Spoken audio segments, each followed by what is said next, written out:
Selamat sore semua, perkenalkan kami dari kelompok 2. Jelaskan mengenai salah satu metode dalam menduga populasi ikan. Dalam menduga populasi ikan sendiri terdiri dari dua metode yang kami pelajari, yaitu metode skinnable dan direct sampling. Yang akan kami jelaskan yaitu metode direct sampling.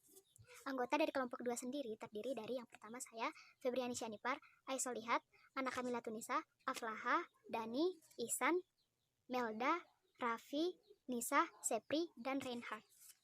Dalam mengestimasi suatu ukuran populasi, kita dapat menggunakan beberapa metode. Nah, salah satu metodenya yaitu metode direct sampling, di mana metode direct sampling ini digunakan untuk mengestimasi ukuran populasi objek-objek yang bergerak. Dalam metode direct sampling, terdapat beberapa tahapan.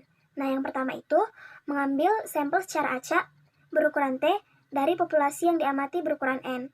Setelah itu, sampel yang didapat ditandai, kemudian dikembalikan lagi ke populasi tersebut. Beberapa saat kemudian, dilanjutkan dengan tahap kedua, di mana tahap kedua ini mengambil sampel secara acak dari populasi yang sama untuk memperoleh taksiran P.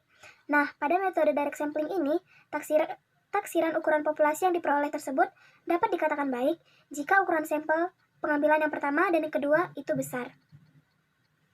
Nah, selanjutnya saya Aisolihat NIM C24-18006 akan menunjukkan alat dan bahan apa saja yang diperlukan. Yang pertama yaitu ada kacang kedelai sebanyak 250 biji. Selanjutnya ada pulpen untuk mengisi sip.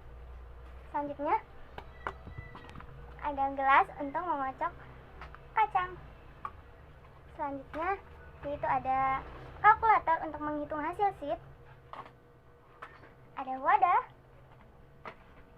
ada spidol permanen untuk menandai kacang yang sudah terambil. Selanjutnya ada penggaris. Selanjutnya ada sip yang akan kita isi. Dan yang terakhir yaitu ada kertas. Sekian dari saya, terima kasih. Pertama, kita menaruhkan 500 butir kacang kedelai di gelas. Setelah kita menaruh, kita akan memulai pengocokan pertama, di mana itu akan dikocok dan dikocok dan dikocok lalu dikocok. Nah, setelah kita selesai kocok, kita akan mengambil tangkapan pertama atau sampel pertama dari gelas, lalu kita akan menandai mereka. Dan dari pengambilan pertama ini yang ditandai ada sekitar 22 kacang kedelai. Nah, kita akan menandainya dengan spidol dan dipastikan spidolnya cukup terlihat dengan baik. Lalu kita bisa memasukkan semua kacang kedelai yang tertandai di dalam gelas terlebih dahulu, nanti akan dimasukkan ke dalam populasi awalnya. Nanti selanjutnya kita akan kocok seperti di awal.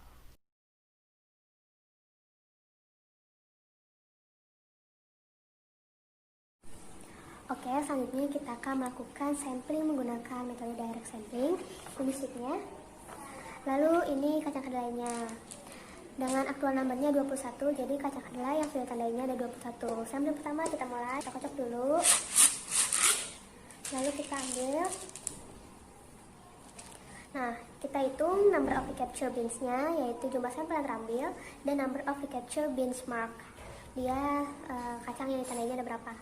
Sampelnya ada 1, 2, 3, 4, 5, 6, 7, 8, 9, 10, ada 22. Yang ditandainya ada 2. Selanjutnya kita masukin lagi dan jangan lupa ditulis.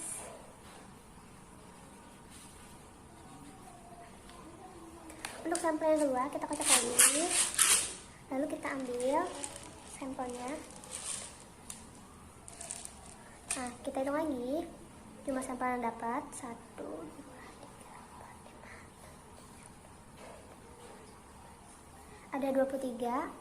Lalu kita mendapatkan 2 yang ditandai. Jadi kita buat 23 dan 2. Masukkan lagi. 3, 2. Sampling ketiga sama seperti sampling yang sebelumnya, kita kocok. Lalu kita ambil lagi dan hitung berapa jumlah kacang yang ditandai dan berapa jumlah sampel yang kita dapat. Kita lakukan perhitungan tersebut sampai ulangan ke 10.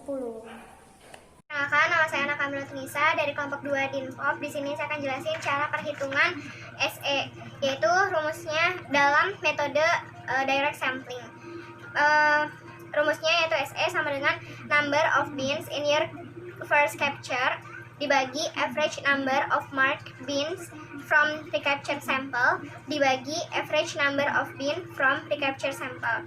Jadi SE itu rumusnya jumlah atau nomor kacang yang pertama kali terambil dibagi rata-rata jumlah kacang yang sudah ditandain dibagi jumlah rata-rata kacang yang diambil. Jadi berdasarkan yang sudah dilakukan oleh teman saya yaitu Ihsan dan Rain, didapatkan bahwa untuk number of beans in your first capture itu adalah 21, average number of marked beans from recapture sample itu 2, dan average number of bean from recapture sample itu 18,5. Jadi hasil yang didapatkan untuk SE dari metode direct sampling yaitu 0,5676. Terima kasih. Baik teman-teman, saya akan melanjutkan tentang perhitungan persen error ya dalam metode direct sampling ini. Yuk kita ikuti kelanjutannya. Oke, jadi perhitungan persen error mempunyai rumus sebagai berikut, yaitu SE dikurangi actual number dibagi actual number tersebut. Nah, actual number sendiri adalah jumlah kacang yang berhasil diambil pada pengambilan pertama, yaitu 21, dimana SE telah kita hitung sebelumnya, yaitu 0,5676 dikurangi actual number 21 dibagi 21 dengan hasil min 0,970. Jadi metode direct sampling yang telah dilakukan ini nantinya dapat diterapkan pada pendugaan stok kelimpahan jenis ikan di suatu perairan. Nah, nantinya kita tidak akan sembarangan lagi dalam menangkap ikan. Kita dapat menduga berapa stok jenis ikan tersebut atau stok jenis ikan tersebut di suatu perairan tertentu. Begitu. Ih, Cu, tau gak sih, Cu? Dia katanya mau dilamar, Cu. Katanya dia dikenalin sama orang tuanya. Iya, serius, itu udah selesai videonya. Oke, cukup sekian penjelasan teknik direct sampling Dari kelompok 2, terima kasih telah menyaksikan. Bye-bye. Ayo kita lanjut ya, Juli. Dia mau dinikahin.